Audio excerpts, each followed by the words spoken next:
Bonjour à tous et bienvenue sur la chaîne de Papier et de Rêve. Je suis Ursula et aujourd'hui je vais peindre avec vous une fleur d'arbre à papillons.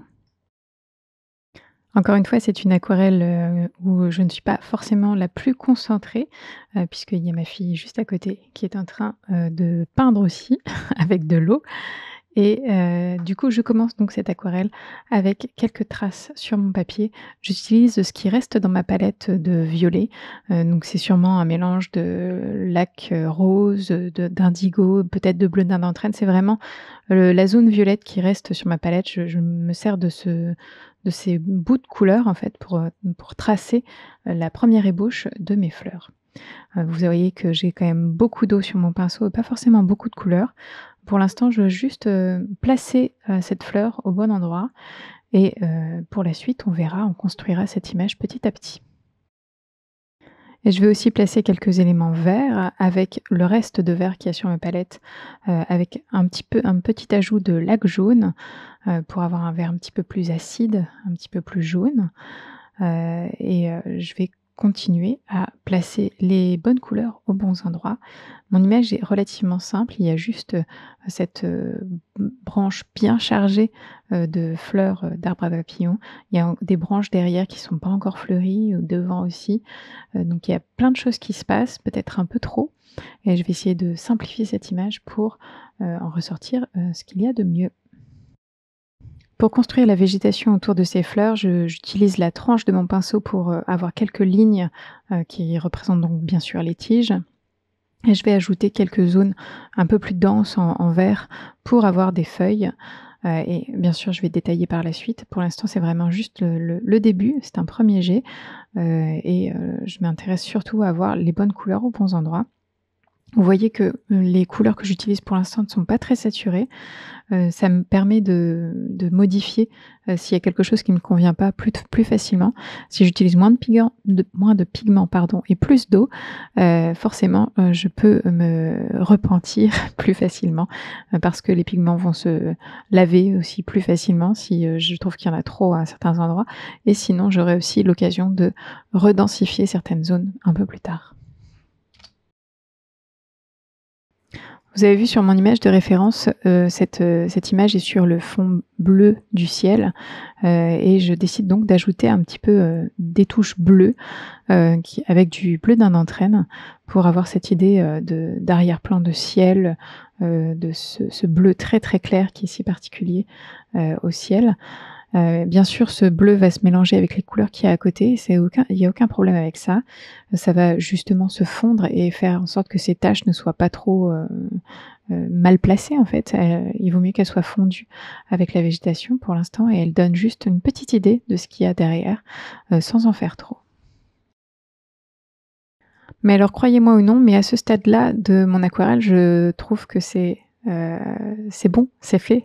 Heu Je sais pas trop comment l'expliquer, mais je sais que c'est bien parti en fait, que, les bonnes couleurs sont au bon endroit, ça me plaît, j'aime l'énergie qui s'en dégage et maintenant il n'y a plus qu'à mettre en avant, certaines zones, densifier certaines, ajouter des flous ou des zones un petit peu plus nettes à certains endroits. Mais le gros du travail est fait en fait, même si, on est juste à peine 3 minutes, heu l'essentiel est là, en fait, sur la page. Il n'y a plus qu'à, mettre en avant, ce que j'aime sur cette page, faire en sorte que l'image soit lisible aussi pour tout le monde. Alors je rajoute de la végétation avec, un vert un petit peu différent. J'ai ajouté un petit peu plus, de bleu d'Inde en traîne. Généralement, sur cette, aquarelle, mes verts sont composés de 3 couleurs, la laque jaune, le bleu d'Inde en traîne et l'indigo. Le bleu d'Inde en traîne et la laque jaune donnent un vert un petit peu acide. L'indigo va permettre de calmer peut-être un petit peu cette acidité et d'avoir des couleurs aussi un petit peu plus foncées et parfois aussi ajouter une pointe de rose, dans un verre peut aider à l'atténuer un peu, lui donner un autre ton peut-être qui tire un peu vers le kaki, et avoir donc plusieurs, tons bien naturels, en fait tout un camailleux de verts bien naturels qui vont fonctionner ensemble. Donc j'ai renforcé quelques zones, avec un petit peu plus de vert et maintenant je vais renforcer quelques zones avec un petit peu plus de rose et alors, ça se voit que je ne suis pas concentrée parce que j'ai choisi, la couleur, alizarin cramoisi, de Daniel Smith qui est encore dans ma palette alors que je ne m'en sers plus du tout et j'aurais dû l'éliminer depuis longtemps.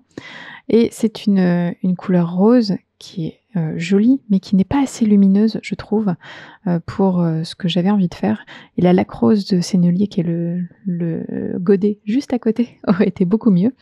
Mais mon pinceau est tombé sur l'alizarin cramoisi, ça n'est pas grave, ça va fonctionner quand même. Mais, c'était pas la couleur que je voulais à la base. Mais cette couleur est quand même très, très belle et vous voyez qu'elle se fond, très bien, avec le vert, qui a vraiment une fusion qui est très sympathique avec ce vert, ce qui n'est pas forcément le cas avec, la laque rose d'ailleurs parce que la laque rose a tendance vraiment à bien, bien rester en place et là je vois que l'alizarine cramoisie, même si je m'en suis pas rendu compte au moment de le faire, je vois qu'elle se diffuse tout doucement et elle devient intéressante avec, ces petites, bords un petit peu comme, un bord de plume. C'est assez intéressant. Alors sur mon image de référence, on voit vraiment bien qu'il y a une zone des fleurs qui est, vraiment illuminée par le soleil. On a l'impression que d'ailleurs elles sont illuminées de l'intérieur et toute une zone aussi qui est un peu plus dans l'ombre et je vais donc essayer de recréer ça, même si, l'alizarine cramoisie n'est pas aussi lumineuse que la laque rose. On va essayer de faire en sorte que ça fonctionne. Et pour ça, j'utilise, de l'indigo mélangé à cette alizarine cramoisie pour avoir, tous les côtés un petit peu sombres en fait, des fleurs. Donc ça crée un violet un petit peu terne en fait. Les 2 couleurs, l'indigo et l'alizarine cramoisie ont un côté un peu terne qui est assez intéressant, même si c'est pas pas vraiment ce que je voulais dans l'idée de la luminosité de ces fleurs, mais ça fonctionne quand même et c'est ce qui est le plus intéressant. Et pour accompagner ce mélange, d'indigo et d'alizarine cramoisie, je vais aussi ajouter le violet toundra, de Schmincke, qui est une couleur que j'aime beaucoup parce que c'est une couleur qui granule énormément, et c'est un violet, avec des teintes un petit peu, bleutées ou un petit peu marronnées à certains moments et c'est, une couleur très, très intéressante et ça va me permettre en fait de créer de la texture dans ces fleurs et faire en sorte qu'elles soient intéressantes par elles-mêmes. Parce que je sais que je ne veux pas ajouter beaucoup de détails, dans ces fleurs, mais faire en sorte qu'il y ait un jeu de texture assez intéressant à cet endroit-là, je sais que ça va fonctionner. En plus la zone est humide, parfaitement pour, activer la granulation. C'est vraiment le moment parfait pour le faire et du coup j'en profite beaucoup. Et vous voyez que je vais me servir aussi de cette couleur un peu grisée, le violet, toundra, pour, signifier toutes les fleurs qui sont, encore en bouton, et parce que sur mon image de référence, en fait, on voit elles sont un peu grisées, en fait et je trouve que cette couleur violet toundra est absolument parfaite pour cet usage.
Donc petit à petit, j'ai, vraiment construit mes fleurs, que ce soit la fleur principale ou, les autres tiges de fleurs en bourgeon et maintenant il faut, à nouveau ajouter un petit peu plus de vie au feuillage. Il y a certaines zones qui ont eu la chance de sécher déjà, donc je peux retravailler dessus. Du coup, j'en profite avec, mon pinceau, rond à pointe très, très fine. Ça me permet de vraiment, de créer des feuilles très facilement, je trouve ce pinceau. Il est vraiment idéal pour ça parce que je peux utiliser, tout la largeur du pinceau en fait pour avoir l'épaisseur de la feuille et utiliser juste la pointe, avec très peu de pression, pour faire, des tiges ou la pointe de la feuille et du coup ça rend, des feuilles vraiment très intéressantes et très expressives. Bien sûr, quand je fais du feuillage, je change quasiment tout le temps la couleur que j'ai sur mon pinceau. Comme tout à l'heure, c'est, de la laque jaune, du bleu d'Indienne, de l'indigo, parfois une touche de rose pour éteindre un peu la couleur. Mais, c'est un mélange de ces 3 couleurs et juste en différentes proportions pour avoir, des teintes différentes.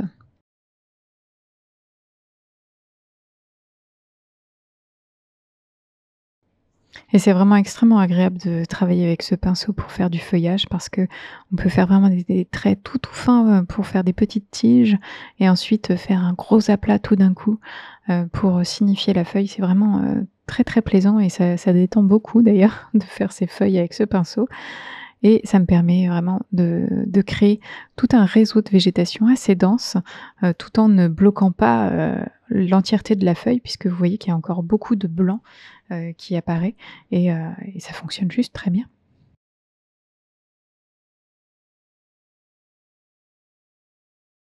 Et pour un peu terminer, sur cette aquarelle, j'ai envie d'ajouter encore de la texture. La zone de la fleur est encore humide, mais elle commence à sécher, donc c'est un peu le moment, pour essayer d'ajouter de la texture. Et d'abord, j'ajoute juste des gouttes d'eau, à certains endroits avec la pointe de mon pinceau, pour un peu activer aussi, la granulation de cette, couleur, violet toundra. Ajouter de l'eau et du mouvement avec une couleur qui granule. C'est comme ça qu'on va obtenir le meilleur effet en fait.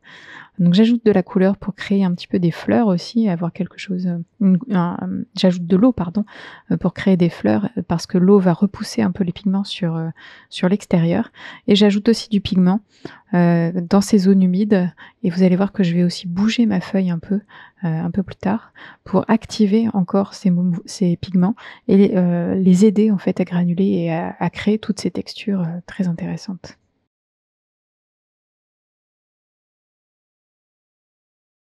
Et à ce moment-là, je sais que mon aquarelle est vraiment bientôt finie. Il me reste juste à ajouter un peu de contraste à certains endroits.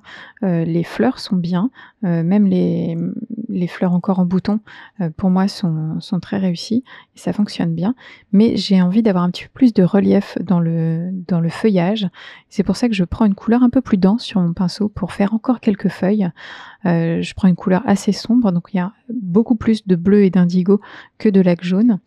Mais je fais bien attention tout de même à avoir de la laque jaune pour, avoir toujours cette couleur verte et pas non plus aller trop vers le bleu, hein, bien sûr et comme j'ai ajouté des couleurs plus sombres, je vais aussi ajouter, quelques touches, de vert avec beaucoup, beaucoup plus de laque jaune. Donc on va avoir, un vert beaucoup plus jaune, beaucoup plus acide en fait et ça va créer du contraste. Ça va créer du contraste, de ton entre, les feuilles foncées et les feuilles du coup claires, mais aussi un contraste de couleurs entre la fleur, qui est dans les tons roses, violacés et ce vert jaune. Ça va un petit peu clasher et ça va se mettre en avant en fait les unes les autres et ça va aussi ajouter un petit peu de chaleur dans une aquarelle qui en manquait peut-être un petit peu. Et pour terminer, vous voyez que j'essaie d'absorber le trop plein d'eau, sur, un des boutons que j'ai fait là-haut.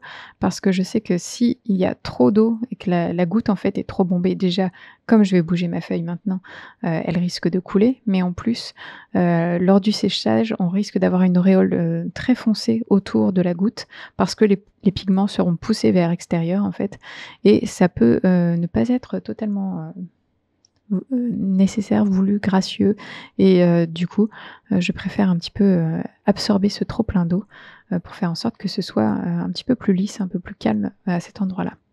Et toujours, je rajoute encore quelques gouttes d'eau, dans ma fleur principale pour toujours activer, cette granulation et donner toujours un peu plus de texture, un peu plus de texture, un peu plus de texture. C'est vraiment le moment de le faire et vous allez voir que, une fois l'aquarelle sèche, ça paye et ça rend vraiment très, très bien. Et cette aquarelle et cette vidéo, sont à présent terminées. Merci de l'avoir regardée jusqu'au bout et j'espère qu'elle vous a plu. N'hésitez pas à aller jeter un coup d'œil sur le blog pour plus d'informations sur cette image et bien sûr, dites-moi ce que vous en pensez dans les commentaires. À bientôt.